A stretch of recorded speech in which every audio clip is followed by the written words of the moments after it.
So with Marvel Rivals being out for a while now, I was able to hit Celestial using Bucky and Black Panther. And you obviously clicked on this video to go from a Tickle Monster to the Black Flash. And you came to the right place because I'm going to teach you some new combos, who to prioritize, as well as the gameplay loop, and a couple of tricks here and there to help you go from a noob to a dashing demon. And without further ado, let's get straight into it. Now I'm making this video assuming that you already know the basics as well as how his abilities work, so I won't be explaining any of that in this video. But if you don't know anything about Black Panther, I do a very in-depth breakdown of all of his abilities in my other guide, which you can check out over there. Now before I show you the 3 essential combos that I've learned, one thing you need to understand is you are nothing without your dash. And I bring this up because ideally, without this ability, you bring 0 pressure and 0 damage. You will only use this if you know you can get the reset. But I will give only 3 exceptions to wasting the dash. First one is if you have your ult, second is dashing back to safety, and the last one is if you can confirm a kill while also staying alive using the dash. Now I understand as a Black Panther player, sometimes you get no regs for no reason, but you need to make sure that you're practicing Black Panther mechanics so that everything flows very well, and everything you do with Black Panther just becomes second nature. Now enough of the yap, let's get straight into the combos.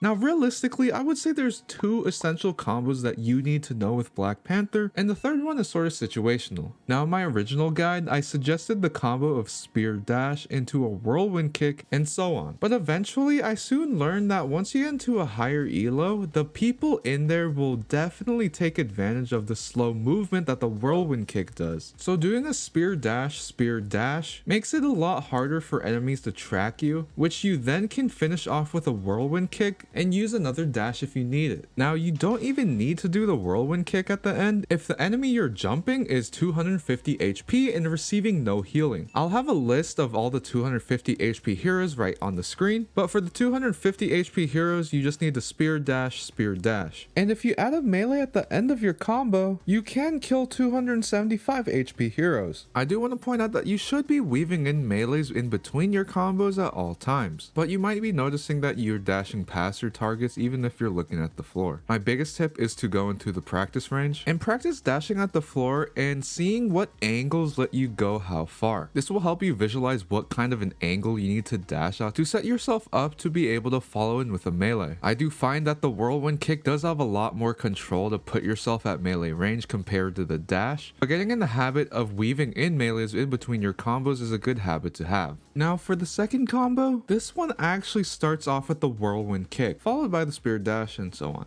Now the reason you'd want to use this one instead of the other one is when you're around the corner, abusing the third person perspective. This allows you to wind up the animation around the corner and then fling yourself into your opponent so they have less time to react to you, since normally the whirlwind kick takes a long animation. Then for the very last combo, we have the spear into dash. Now this combo is very flashy and very situational. If they're 250 HP, this will almost give 0 reaction time to this combo at the cost of wasting your dash. Now I say kind of waste this because if you get the kill, that was kind of worth it and you have your whirlwind kick to get out. Now obviously the whirlwind kick isn't as good as just dashing out since there's wind up animation and all that. But I would say only go for this combo if you're very advanced and are very confident in your Black Panther mechanics. One last thing I want to point out before I go to the next section is if a character your target's being damaged by one of your teammates already and the enemy is at this like 3 chunk mark in their health, you can just use the dash here to get the kill since your dash does 80 damage. But now let's talk about what can help you win.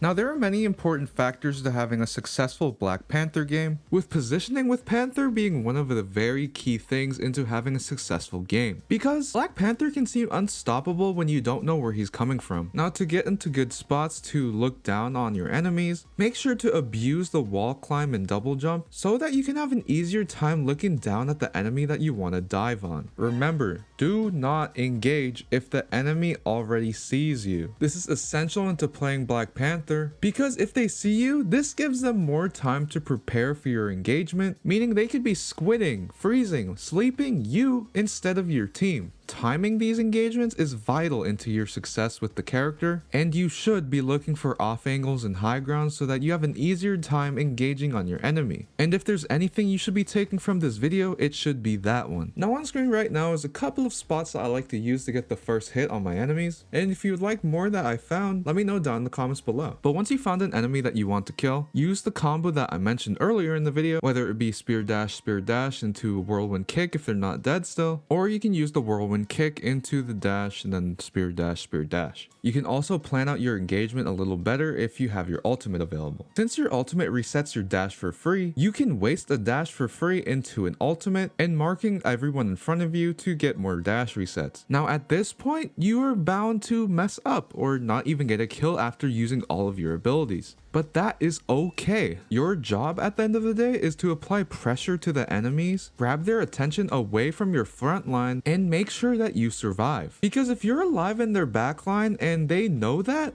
they're going to draw resources away from the front line being your team. So by the end of the combo, if you're not able to kill someone, make sure you have something like your dash or the kick to get out. I would highly recommend it be the dash because the whirlwind kick, once again, has a lot of wind up time and can make it easier to kill you. And once you've been able to chill out a little bit and get your cooldowns all back, then you can go for the combo again. Now before you're about to go, the last and final thing that you should consider when you're about to jump someone is what kind of target you should be prioritizing.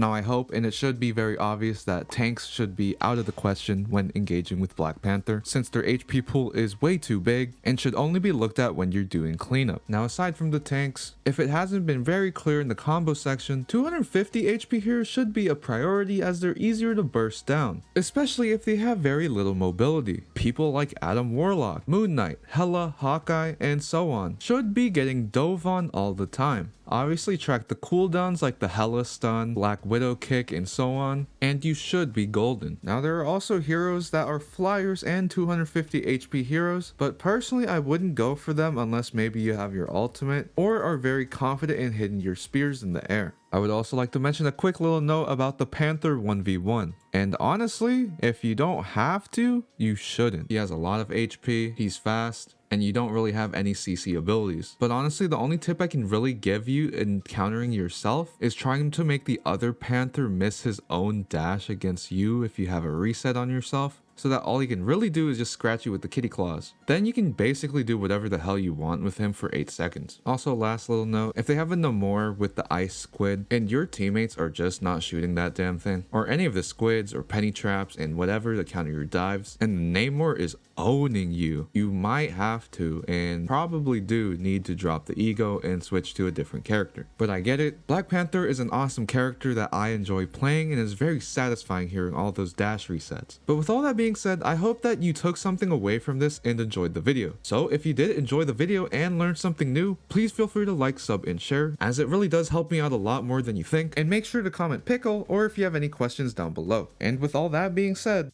take care of yourself, take care of each other. Peace and love, baby.